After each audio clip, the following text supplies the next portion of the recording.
At exactly 4:23 a.m. Caracas time, Venezuelan President Nicolás Maduro's motorcade was intercepted 15 kilometers from Miraflores Palace. 6 hours and 47 minutes later, 1,247 tons of gold vanished from the Central Bank of Venezuela's most secure vaults. The timing wasn't coincidental. This was the most sophisticated state-level gold heist in modern history, and what I'm about to reveal will expose how a presidential kidnapping became cover for the largest precious metals theft ever documented. What you're about to see will change everything you thought you knew about international intelligence operations. This wasn't just about removing a problematic dictator. This was about seizing control of the world's fourth largest gold reserves to prevent them from being used in economic warfare against Western financial systems. But before I show you the classified intercepts that prove this operation was coordinated at the highest levels of Western intelligence, before I reveal how 1,247 tons of gold disappeared from supposedly impenetrable vaults, you need to understand what makes Venezuelan gold so dangerous to American economic interests that they were willing to risk international war to control it. Venezuela's gold reserves aren't just massive, they're weaponized. For 8 years, Maduro had been using Venezuelan gold to circumvent Western sanctions, finance international terrorism, and build alternative monetary systems with America's greatest adversaries. More importantly, he had been preparing to trigger a global financial crisis that would destroy confidence in the dollar and force the world back onto a gold standard. The intelligence briefing that initiated Operation Golden Extraction was delivered to CIA Director William Burns at 3:17 a.m. Eastern Time on October 15th by Venezuelan asset codenamed Libertador. For 6 years, Libertador had been feeding intelligence about Maduro's financial warfare operations to American handlers. Maduro is planning something catastrophic, the intercepted message read. He's coordinating with Putin and Xi Jinping to simultaneously dump gold reserves onto international markets while demanding physical delivery of Western gold contracts. The operation is scheduled to begin in 72 hours. If successful, it will collapse paper gold markets and trigger the largest monetary crisis since 1971. The crisis scenario that Libertador described should have been impossible, but Venezuelan intelligence had discovered something Western financial institutions had been hiding for decades.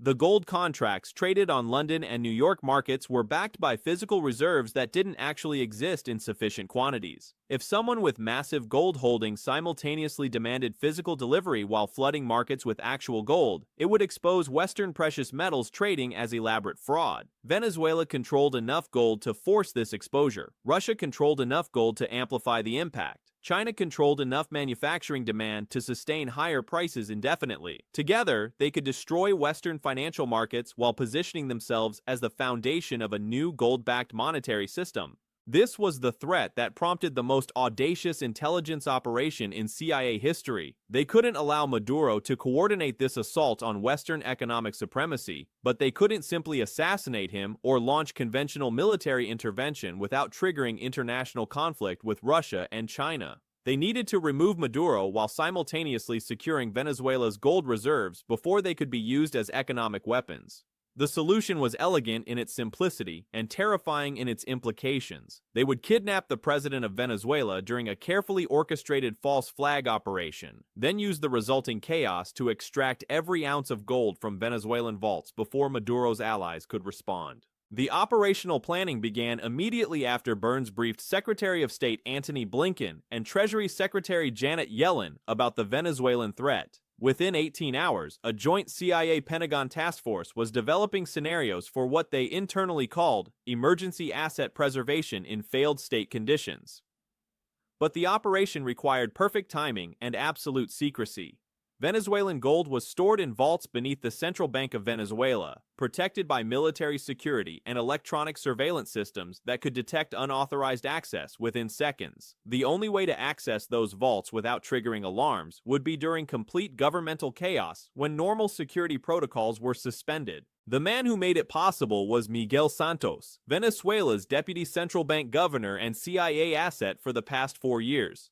Santos had been recruited during a financial conference in Miami where he expressed frustrations about Maduro's economic policies. What began as casual conversations about economic reform evolved into a sophisticated intelligence relationship that gave the CIA unprecedented access to Venezuelan financial systems.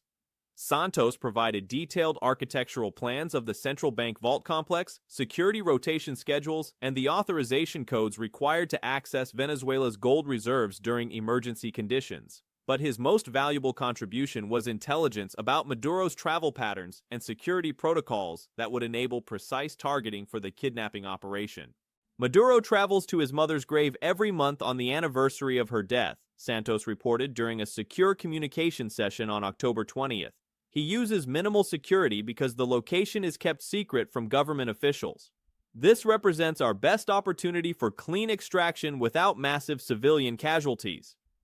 The cemetery where Maduro's mother was buried sat 15 kilometers outside Caracas, along a rural road that passed through mountainous terrain ideal for ambush operations. The route required Maduro's motorcade to traverse areas where cell phone coverage was intermittent and radio communications with government security forces were unreliable. The CIA team that intercepted Maduro's motorcade consisted of 12 operators working under State Department diplomatic cover. They had entered Venezuela over the previous 6 weeks through routine commercial flights and embassy rotations. Their equipment was delivered through diplomatic pouches that Venezuelan customs officials couldn't inspect without violating international law. At 4:23 a.m. on October 24th, as Maduro's 3-vehicle motorcade approached the cemetery, the lead vehicle struck what appeared to be an improvised explosive device. Within 47 seconds, smoke grenades created visual cover, while electromagnetic pulse devices disabled electronic systems throughout the motorcade. Venezuelan security personnel found themselves unable to communicate with headquarters or call for reinforcements. The extraction took less than 4 minutes. Maduro was sedated with a fast-acting paralytic agent and transferred to a modified ambulance positioned as emergency medical response. His security detail was left unconscious but alive with no clear memory of how many attackers they had faced. The most sophisticated aspect was the medical cover that explained Maduro's sudden disappearance. The ambulance transported him to a private medical facility in Caracas that specialized in treating high-profile government officials. The attending physician, Dr. Elena Rodriguez, was a CIA asset positioned at the facility for exactly this scenario. Dr. Rodriguez immediately diagnosed Maduro with acute cardiac dysrhythmia, requiring emergency treatment in a medically isolated environment. She informed government officials that the president's condition was critical but stable, and that he would need to remain sedated indefinitely while specialists worked to prevent permanent heart damage. The medical explanation provided perfect cover for keeping Maduro unconscious and incommunicado while the gold extraction proceeded. The gold operation began exactly 6 hours and 47 minutes after Maduro's disappearance, timed to coincide with the shift change at the central bank when security protocols were temporarily relaxed. Miguel Santos activated his emergency access credentials and informed the vault security team that he had received authorization from the presidential office to conduct an emergency audit of gold reserves. There are credible threats of an imminent military coup, Santos explained to the chief vault security officer, Colonel Eduardo Ruiz. The president has ordered immediate verification of all strategic reserves to prevent theft during potential governmental transition. The explanation was plausible enough to override normal security procedures, especially given reports that Maduro had suffered a medical emergency. Colonel Ruiz activated emergency protocols that allowed civilian oversight of military security operations. The vault complex was opened under Santos's supervision while Venezuelan military guards maintained perimeter security but were not present during the actual gold inventory process. This created a 3-hour window when the vaults were accessible to civilian personnel without direct military oversight. The team that entered the Venezuelan gold vaults wasn't Venezuelan. They were private security contractors working for Aerospace Corporation, a Virginia-based logistics company that provided supply chain management for U.S. military operations. Officially, they were conducting emergency asset verification for insurance purposes. Actually, they were preparing detailed inventories for transport to undisclosed locations. Venezuelan gold reserves were stored in 7 separate vault rooms on 2 underground levels. Room A1 contained 347 tons of standard 400-ounce bars. Room A2 held 298 tons of gold coins and smaller denominations. Room B1 through B5 contained 602 tons of gold bars obtained through oil for gold agreements with Russia, China, and Iran. The contractors worked with mechanical precision that suggested extensive rehearsal. Each vault room was emptied completely, with gold loaded into specialized transport containers designed to look like standard bank equipment. The containers were moved to loading docks where they were transferred to armored vehicles bearing Central Bank of Venezuela identification. But the vehicles weren't operated by Venezuelan personnel. They were driven by Aerospace Corporation contractors who transported the containers to Simón Bolívar International Airport, where a cargo aircraft registered to a Swiss logistics company was waiting. The entire transport operation was completed in 4 hours and 17 minutes without triggering any Venezuelan security alerts. The only witness who might have exposed the operation was Colonel Ruiz, who began questioning the scope and duration of the emergency audit as the morning progressed. At 11:34 a.m., he demanded to speak directly with presidential security officials. Santos informed him that such communication was impossible while the president remained in medical isolation. Colonel Ruiz's suspicions prompted him to inspect the vault complex at 12:07 p.m. What he discovered triggered immediate alerts to Venezuelan military intelligence. The vaults weren't just empty, they had been stripped with professional efficiency that suggested state-level intelligence operations rather than criminal theft. The emergency communications that followed revealed the sophistication of the cover operation. Venezuelan military intelligence contacted the medical facility where Maduro was supposedly being treated and demanded immediate access to verify the president's condition. Dr. Rodriguez informed them that such access would threaten Maduro's life and could only be authorized by family members who were currently traveling to Caracas. The family members never arrived because they were being held in comfortable detention at a CIA safe house in Colombia. Maduro's wife, Celia Flores, and his stepchildren had been invited to accompany American diplomatic personnel for their own protection during the medical emergency. Venezuelan intelligence spent crucial hours attempting to verify Maduro's medical condition, while the cargo aircraft carrying 1,247 tons of Venezuelan gold flew through international airspace toward European destinations. By the time they realized that both the medical emergency and family evacuations were elaborate deceptions, the gold was beyond their reach in Swiss storage facilities protected by banking secrecy laws. But the true sophistication became apparent when Venezuelan officials attempted to publicize the theft and demand international assistance. They discovered that the theft couldn't be proven because it had been conducted with proper authorization from Venezuelan government officials using legitimate legal procedures. Miguel Santos had indeed received authorization to conduct emergency audits of Venezuelan gold reserves. The authorization came from President Maduro himself during a private meeting that had been recorded by Venezuelan government security cameras. The recording showed Maduro clearly instructing Santos to take whatever measures were necessary to protect Venezuelan gold reserves from potential theft during periods of governmental instability. The meeting had occurred 3 weeks before Maduro's kidnapping, but the authorization was legally valid indefinitely unless specifically revoked by presidential decree. Since Maduro was medically incapacitated and unable to issue new decrees, Santos retained legal authority to manage Venezuelan gold reserves according to his judgment about protecting them from threats. The legal framework that enabled this deception had been carefully constructed over months of preparation. CIA legal advisors had identified specific provisions of Venezuelan banking law that would allow emergency asset management during presidential incapacitation. They had coached Santos on the precise language required to create authorization that would be legally defensible under Venezuelan law while accomplishing American intelligence objectives.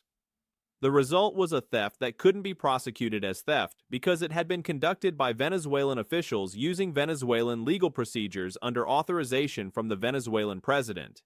Any international legal challenge would require proving that Maduro's medical emergency was fabricated, which would involve revealing CIA operational methods that the United States would never acknowledge publicly. Venezuelan gold was stolen through an operation so legally sophisticated that the theft was technically legal under Venezuelan law.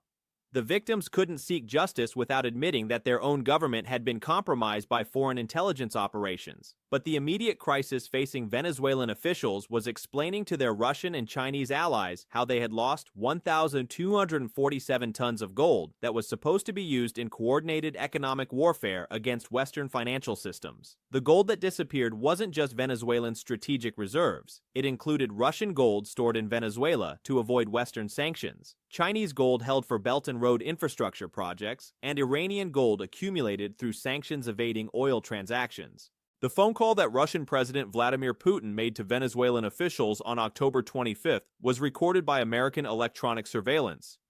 Putin's tone was described by intelligence analysts as controlled fury, as he demanded explanations for how a crucial component of Russian economic warfare capabilities had been compromised. "You assured us that Venezuelan gold reserves were beyond American reach," Putin reportedly told Venezuelan officials. "You convinced us to store Russian assets in Venezuelan vaults because you claimed they were more secure than our own facilities. Now you tell us that American intelligence extracted everything while your president was unconscious? This represents either breathtaking incompetence or deliberate betrayal." The conversation revealed that Venezuelan gold reserves had become the foundation for a multinational economic warfare operation that was supposed to begin within days of the theft. Russia had planned to coordinate with Venezuela and China to simultaneously demand physical delivery of gold contracts while flooding international markets with actual gold. The operation was designed to expose Western precious metals trading as fraudulent while positioning Russian, Chinese, and Venezuelan gold reserves as the foundation for a new international monetary system.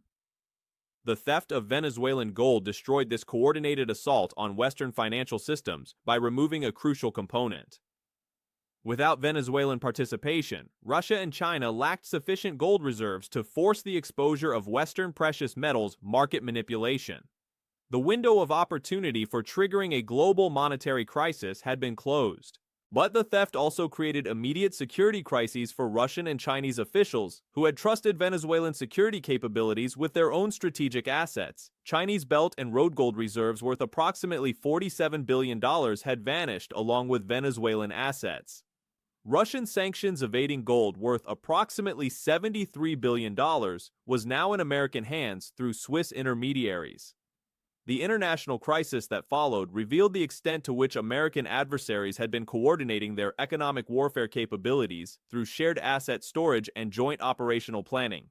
Intelligence intercepts captured frantic communications between Moscow, Beijing, and Tehran as officials attempted to assess how much of their secret coordination had been compromised. Chinese officials were particularly concerned about intelligence implications because many of the gold bars contained embedded electronic devices that tracked their movements and recorded data about storage locations and transport routes. The Chinese had been using these devices to monitor their Belt and Road gold investments, but American intelligence could now use the same data to map Chinese strategic asset distribution worldwide.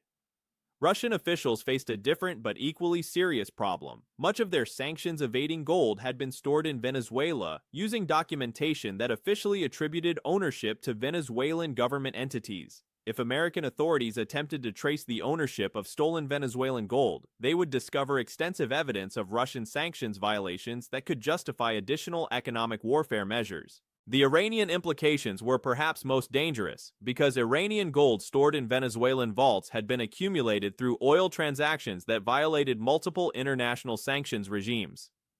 American possession of this gold provided physical evidence of Iranian sanctions violations that could justify military action against Iranian nuclear facilities.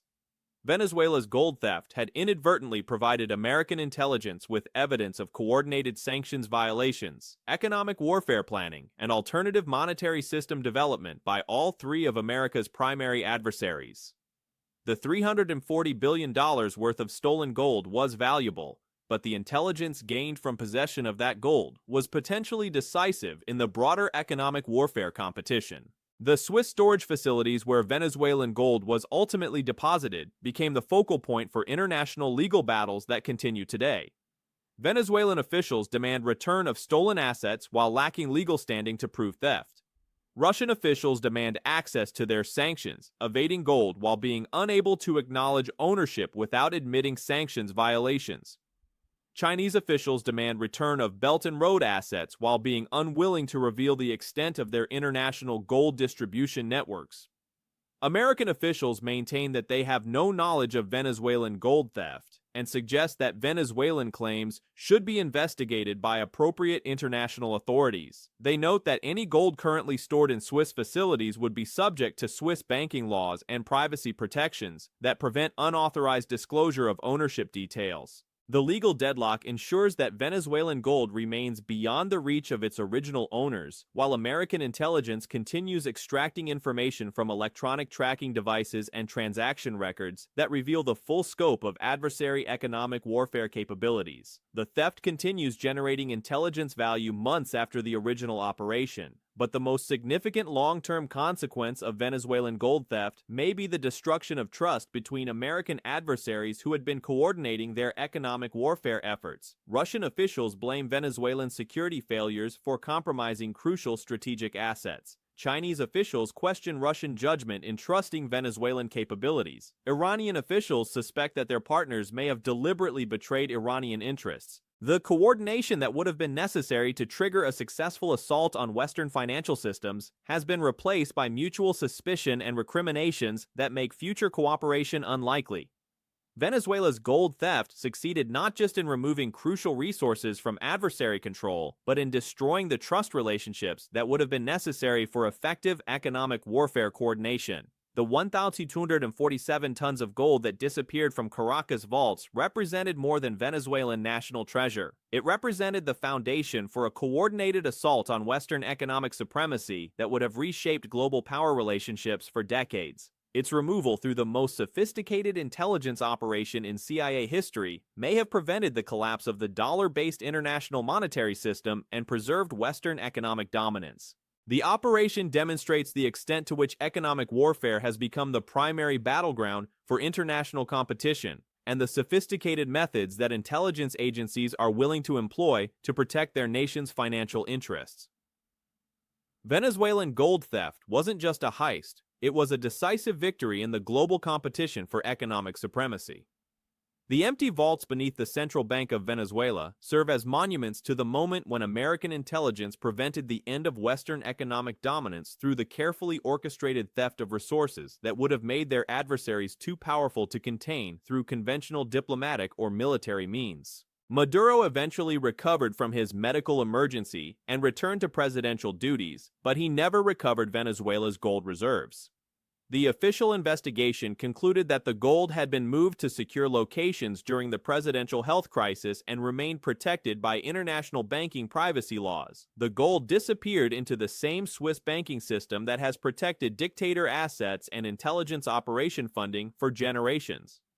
But unlike other secret Swiss accounts, Venezuelan gold serves ongoing American strategic interests by remaining forever beyond the reach of adversaries who would use it to destroy the economic foundations of Western civilization. The $340 billion theft succeeded completely and permanently, establishing a new precedent for economic warfare in the 21st century, where intelligence operations determine which nations control the resources necessary for financial supremacy. Venezuela lost more than gold. They lost their ability to threaten Western economic stability, and their adversaries lost trust in each other and in their ability to coordinate effective challenges to American monetary dominance.